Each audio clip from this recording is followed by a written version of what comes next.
Alright, so I've got one bad engine and another engine that's not so bad over here. And I've got an issue with the magneto, and the wire goes down the backside there. And I got to take off the flywheel to get to this thing further. And the way how you get this type off is, first of all, not like this. I stopped and read the manual. And you're actually supposed to knock this counterclockwise. So when you pull this thing like that, the rope's on this side, and the whole engine rotates like that to run. So you just take anything and pop it right there, a hammer with a chisel, anything to get it like that. Then once this piece comes off like that, you'll have it in your hands, and then you can use something like this. And if you don't have one of these pullers, what you could do is you can actually take a lever behind a point back in here and pop it off, because I understand not everyone has this tool. Not everyone has that tool. It does make life a little bit easier. Alright, so I'm just going to use this. You can always use a pair of vice grips too to hold this if you don't have these jaws, because this thing will try to spin on you.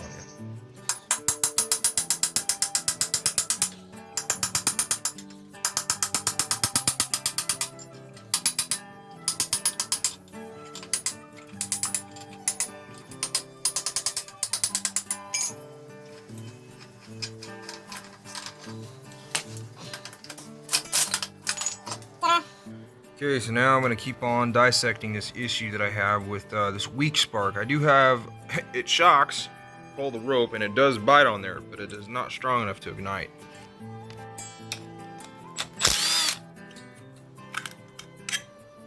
Points. And truth be told, on this other one that I'm trying to get underneath to compare my magneto and ignition circuit, I didn't even need a pair of vice grips to take this off. I just tapped it with my little chisel. That way it transferred the power much more efficiently. And then I just tapped on the outside of this gizmo as I rotated very gently, and the flywheel just popped right off. Come on now. Okay. So, just trying to figure out which one's good and which one's bad. Got this piece on it so I can spin the shaft, and you can see the point opening and closing ever so slightly. Then you come over to this one. Oh no, kiddo.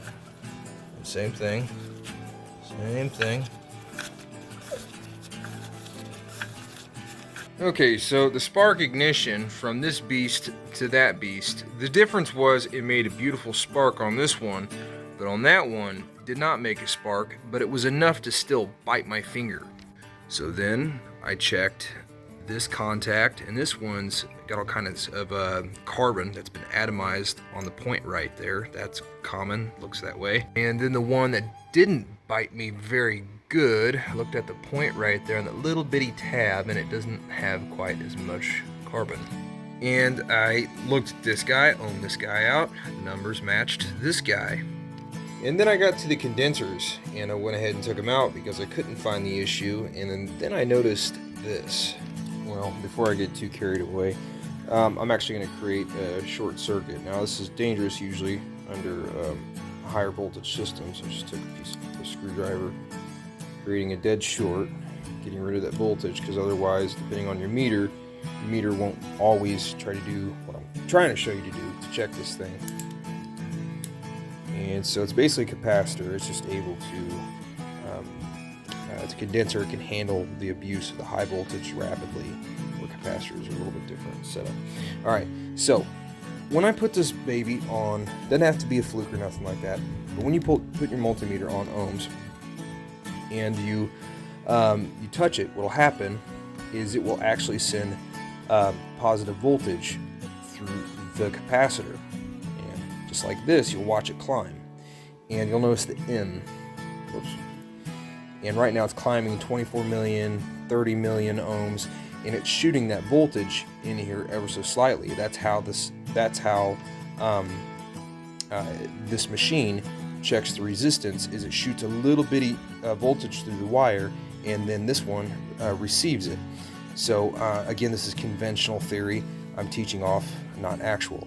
So now I'll switch it so it's out of limits. That means the meter's like, what the F, bro, what the F? And so I'll switch it, and then I'll have a very small voltage on DC.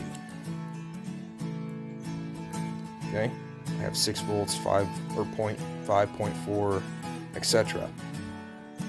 So I climb all the way back down to 0. So I'll lift off and I should have like 0.2 or something like that. Yeah, 0.25. Okay. So now I go back over this one. Again, this one's been shorted out. Okay, so now we do the same thing. And I'm going to hit this. It's going to start climbing. 3 million, 4 million. And you might notice that this one's taking longer.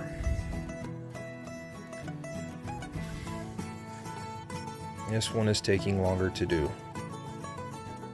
I noticed that too. I was like, huh, that's funny, because this is the one that the ignition was actually good.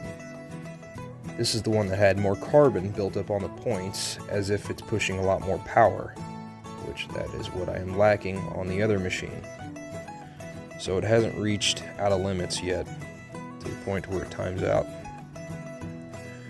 42 million. Okay, now we're out of limits. Okay, so now, go in here and check it.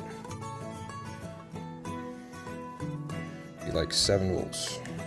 Yep, 7 volts. You'll notice it's dropping a lot slower, which tells me that this guy, this capacitor, the one that's good, seems to be holding a lot more juice. This is a very specific meter. If you have a different one, it might not quite show the decimal there, but mine is a sophisticated meter, so I'm able to see smaller electronic kind of type level stuff. So that's how you check condensers, and it looks like I have a condenser that's halfway bad, which would explain why it wasn't strong enough to make a spark. I'm going to go with that. That's my answer. So, and then now what I'm going to do is on the point that has the carbon, I'll just take a piece of sandpaper and clean that up.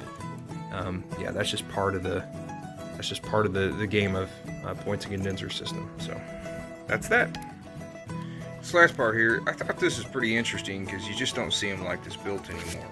Normally you have the little fingers that go outward as you pull it. Well, instead of greasing these up, because when you grease these up, these can no longer move back and forth with gravity. So, yeah, don't grease these up when you're putting them back in. You'll notice I have this tipped over on the side, so they'll stay back in place. And so what I'm going to do is find where I put the seal at. Ah, there's my seal. Okay, and then now I'm just going to put it on just like that. And then my 4 little screws hold the cap in place.